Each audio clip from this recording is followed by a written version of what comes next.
Nós vamos falar hoje aqui sobre o que tende a ocorrer com o varejo e as franquias no período pós-pandemia, no período pós-Covid. A única certeza que nós podemos ter é que há muitas dúvidas. Ninguém tem muita certeza de nada, porque ninguém tem bola de cristal e, aparentemente, a realidade está mudando, no mínimo, uma vez por semana, mas com mais frequência do que isso até. O que a gente viu até agora em matéria de reabertura do comércio é um comportamento do consumidor muito heterogêneo e muito instável. Nem sempre as coisas acontecem do mesmo jeito. Em algumas regiões, tanto o comércio de shopping como o comércio de rua, a gente viu em algumas regiões aquilo que a gente pode chamar de revenge buying. As pessoas comprando quase que por vingança. Vamos para a rua, vamos comprar, vamos gastar, já que estamos há tantos meses dentro de casa. Isso nos primeiros dias, depois a coisa acalmou. Em outras regiões, os shoppings abriram, o comércio de rua abriu e o que a gente viu foi calmaria. O consumidor não está nas ruas, o consumidor não está entrando nas lojas. A gente vê que com shoppings funcionando em horário reduzido, com limite na quantidade de clientes que podem entrar, sem os cinemas funcionando, em muitas situações com restaurantes não funcionando ou fechados, pelo menos alguns, o tráfego no shopping naturalmente cai e, com isso, caem as compras de impulso e, portanto, o varejo sofre com isso aí. Falando em franquias, eu conversei com vários franqueadores de ramos diferentes e consegui constatar, dentro de uma mesma rede, mesma marca, mesmos produtos, atuando em shoppings ou ruas com perfil semelhante, algumas das lojas estão com 10% do faturamento que costumavam ter, enquanto você tem, dentro da mesma rede, lojas com 75% até 75% das vendas que costumavam ter. Ou seja, a gente não tem um padrão. É impossível fazer previsões numa situação assim. Em muitos casos, eu tenho ouvido de lojistas que eles perdem menos dinheiro com a loja fechada do que com as lojas operando com faturamento tão baixo, né? As lojas de rua, de forma geral, estão se saindo melhor do que as lojas de shopping, até porque as pessoas estão com mais medo de ir ao shopping do que medo de andar na rua. Mas elas, mesmo as lojas de rua, ainda estão bem abaixo do normal, com desempenho bem abaixo do normal. O verdadeiro problema qual é? Onde é que está o problema? Parecia que era só o governo decretar a reabertura das atividades para que tudo voltasse ao normal. Muita gente pregava isso, né? Que bastaria um decreto governamental dizendo, pronto, a quarentena está suspensa, as lojas podem funcionar e o consumidor voltaria para a loja. Só que não foi bem isso que aconteceu. Não foi isso que aconteceu. Então, o que é que está mantendo o consumidor longe do comércio? Medo. Na verdade, o que mantém o consumidor afastado do comércio, do varejo, não é a quarentena, é o vírus, é o medo do vírus, é a consciência que as pessoas têm de que o vírus é letal e que começa a matar gente perto da gente, não é mais aquela coisa só de uma estatística. Muitos de nós temos amigos que se foram, parentes de amigos, funcionários, parentes de funcionários, etc. Então, o problema fica muito próximo da gente, né?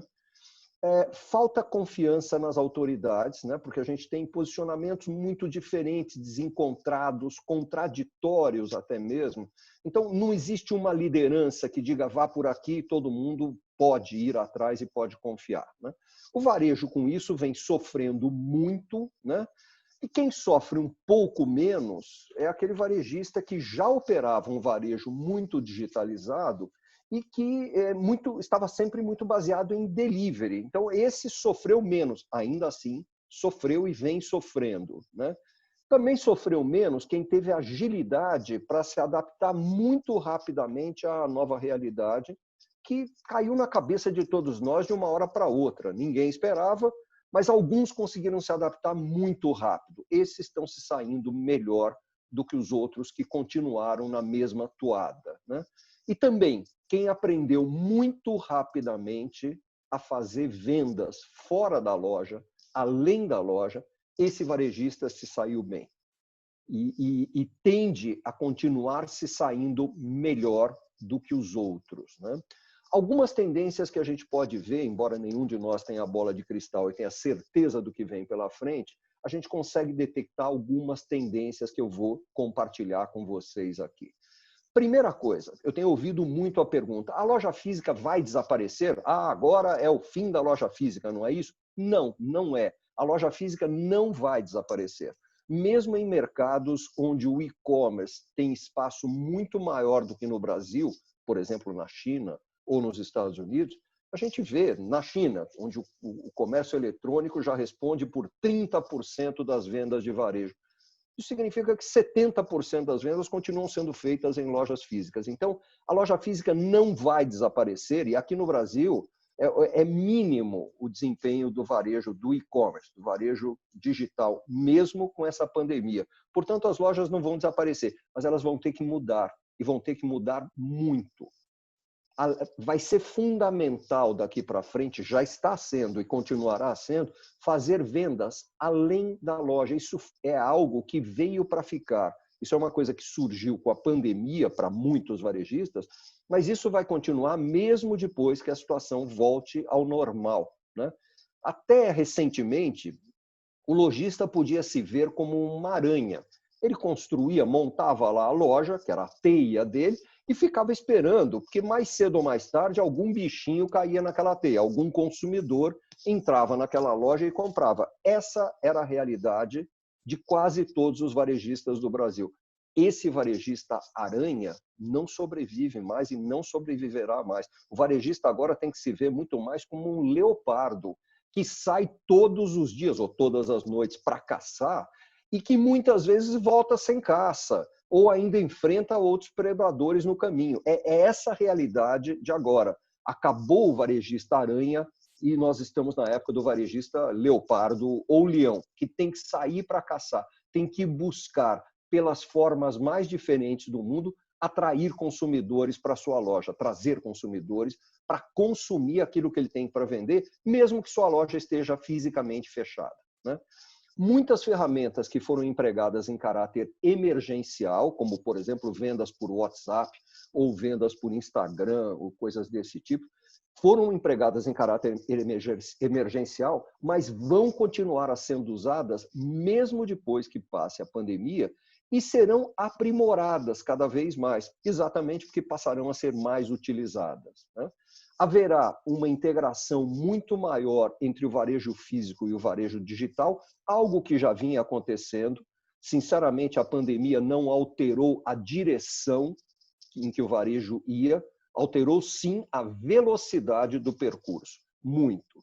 Varejistas que pensavam em criar um e-commerce em 2020, 2022, 2023, tiveram que criar em uma semana, 10 dias, 15 dias. Gente que esperava fazer isso daqui 3, 4, 5 anos, teve que fazer em 15 dias, né? Então foi isso que mudou, velocidade, não direção, né? O inimigo de ontem, que era o e-commerce, as vendas fora da loja, eram vistas pelos varejistas como inimigos. Que isso? O e-commerce é oposto à loja física. Não, não é oposto, é complementar. O inimigo de ontem virou o aliado de hoje. E o varejista que não souber fazer vendas por canais digitais não terá futuro, né? Uma certeza que a gente tem, né? No meio de tanta incerteza, uma certeza eu posso passar para vocês. Vai aumentar a procura por franquias. Aliás, já está aumentando. Não necessariamente por um motivo bom, mas porque muita gente está ficando desempregada e vai ver na franquia uma alternativa, não de investimento, mas uma alternativa de vida, de carreira, de sobrevivência. Então, a gente tem muita gente ficando desempregada. Eu sei que a maior parte dos desempregados não terá dinheiro para investir numa franquia, mas uma parcela pequena terá. E se nós tivermos apenas 0,5% dos desempregados, daqueles que perderam o emprego por causa da pandemia ou durante a pandemia, se nós tivermos 0,5% deles procurando uma franquia, já será o melhor ano das franquias na história do Brasil. Acredite em mim. E além desses desempregados, eu começo a detectar, nós que trabalhamos com isso, começamos a detectar um outro tipo de gente interessada em adquirir uma franquia, que é o varejista que se desencantou com o ramo em que está e quer mudar de ramo. Está desencantado com o ramo atual, quer um novo ramo. A melhor forma, a forma mais rápida, mais efetiva de alguém aprender um ramo novo é através da aquisição de uma franquia. Portanto, esse mercado vai crescer e o franchising, assim que a situação voltar mais ou menos ao normal, verá ou viverá uma grande onda de prosperidade, como já aconteceu em outras crises. Se você quer mais dicas, mais informações sobre varejo, sobre franquia, aqui estão alguns sites e algumas contas do Instagram que você pode acessar para ter muita informação útil e que pode ser relevante para você, principalmente neste momento.